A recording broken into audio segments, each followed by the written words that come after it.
You're watching Project 380 and this is Back to Basics.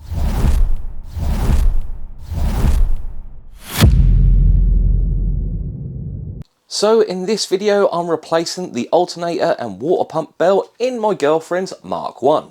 So this is a 1990 1.6 Mark 1 MX5 and it is slightly different to the 1.8 and only a little bit different to a Mark 2, but it's pretty much the same principle. Changing these belts I would recommend at least once a year. These are a nice cheap belt. Usually you could get them for under £15 and they're relatively easy to change. The last thing you want is to be broken down because of this belt. You really can't drive without this belt, as not only does this run the alternator, but it also runs the water pump. And these little 1.6 engines, they heat up pretty quick. So the belt on her Mark 1 is completely gone. That is the water pump pulley right there, where the belt should sit on. As you can see, I can spin that by hand. There's no belt there. Luckily, we were only 1 mile away from home, and just in that short distance, the temperature gauge did start to creep beyond that 12 o'clock position, where it usually sits. So you really can't drive far without this belt. If this snaps, it's not worth losing your engine over. A telltale sign that this belt has snapped while you're driving, especially at night, your lights may dim a little bit, as you're then running on 12 volts instead of 14.5. On your dashboard, you'll have a light. That one on the left that says charge, that means the alternator is not charging your battery. When this happens, pull over as soon as you can and then pop your bonnet and investigate for a broken belt. The belt goes around the main crank pulley down the bottom, around the alternator here and round the water pump in the centre of the engine. And you can see just from there the water pump pulley with no belt on it. So let's get installing this belt onto a 1990 1.6 MX5. We're going to start off by taking the air intake tube off. On the 1.6 it goes below this coolant pipe and it comes apart in 2 sections. So it splits here. We're going to undo this clip here, undo the Jubilee at the mass airflow, undo the Jubilee at the throttle and undo the pipe for the air valve and disconnect the crank breather.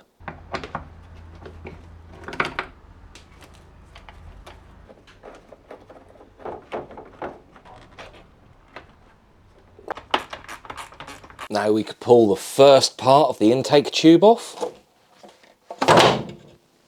The second part of the intake tube has got a hidden bolt right down here. That is a 10mm bolt that just holds it onto a bracket. Now the second half of the intake tube could be removed. Be careful when doing this, as you've got a radiator pipe here that is on a plastic radiator. You've got a few delicate wires around the throttle body, your power steering wire and your coolant temperature sensor. Be careful to snag none of those. Also on the standard 1.6 NA intake, there is a dirt trap box which is quite bulky and a little bit fiddly to remove with all the pipes and wires in the way.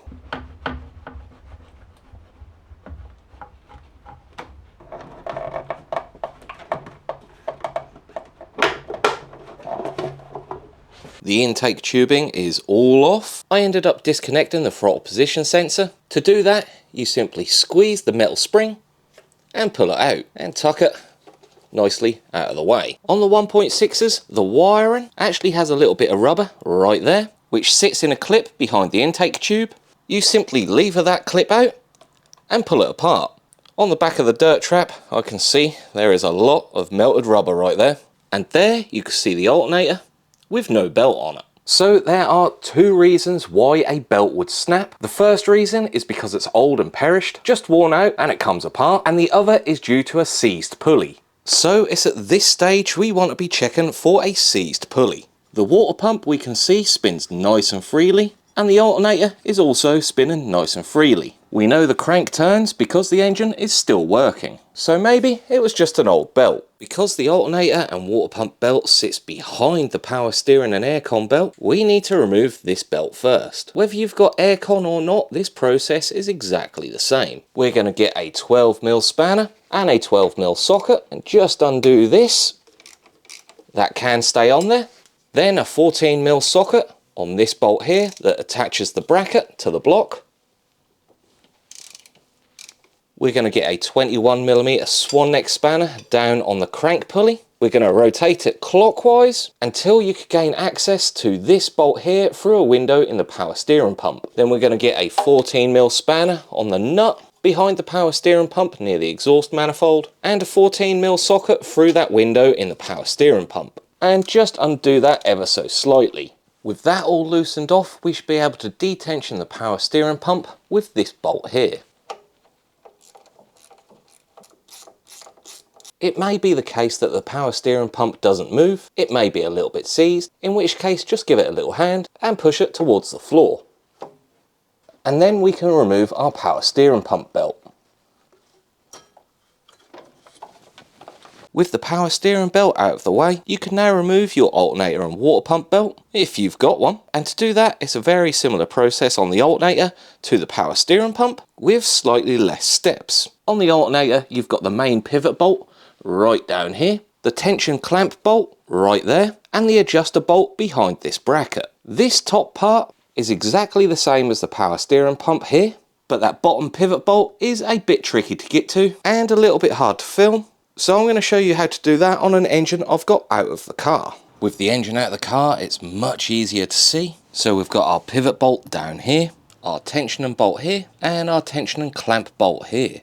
Because we've got this intake support brace here, it's quite difficult to get a socket and ratchet around the back of the alternator to undo that pivot bolt nut. So it's easier with a flexible ratchet spanner around the back, a socket and ratchet on the front, just unnip that.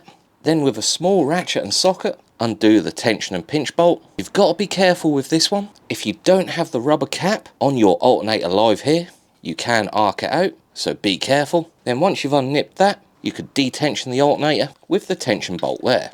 To do this in the car, I'm using a double flex ratchet spanner round the back of the alternator and going down here behind the inlet manifold, and a flexible ratchet with a 14mm socket on the front of the alternator.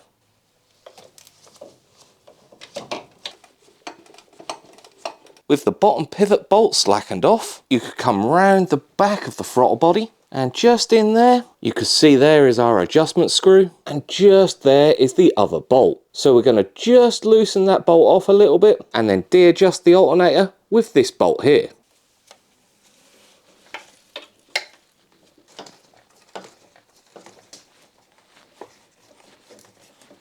Similar to how we moved the power steering pump, the alternator could be pulled towards the engine block to detension the belt.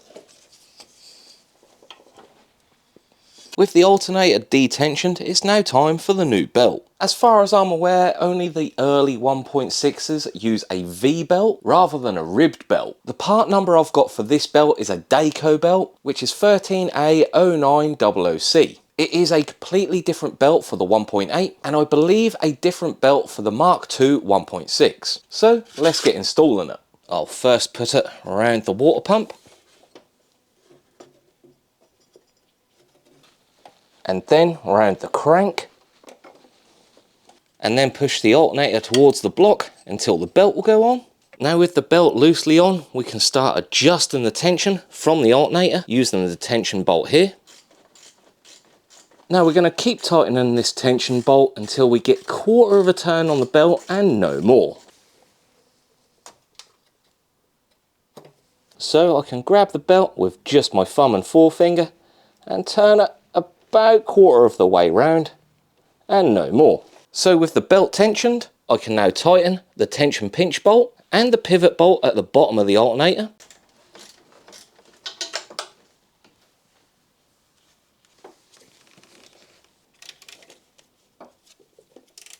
With both of them tightened down, you can now recheck the tension on the belt, adjust if necessary, and then the rest is just putting everything back together. Exactly the same way as it came out. When tensioning the power steering belt, it's exactly the same tension process as the alternator and water pump belt, but just with a different belt. Time to put this all back together.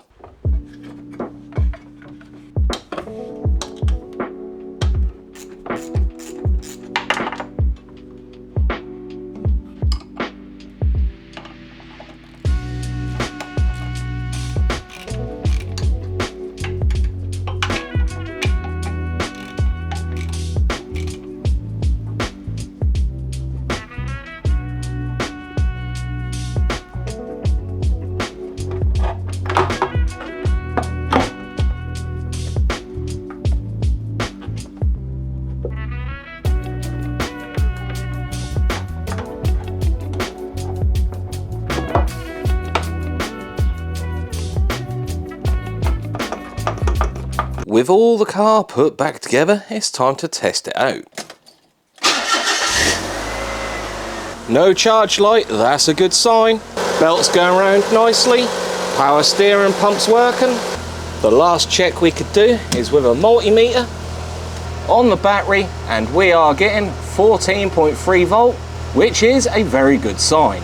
So that is a nice new water pump and alternator belt fitted to a 90 1.6 MX5. If this video helped you fit your belt, let me know in the comments down below. And as per usual, don't forget to like, comment, share and subscribe if you're new, and I'll see you in the next one.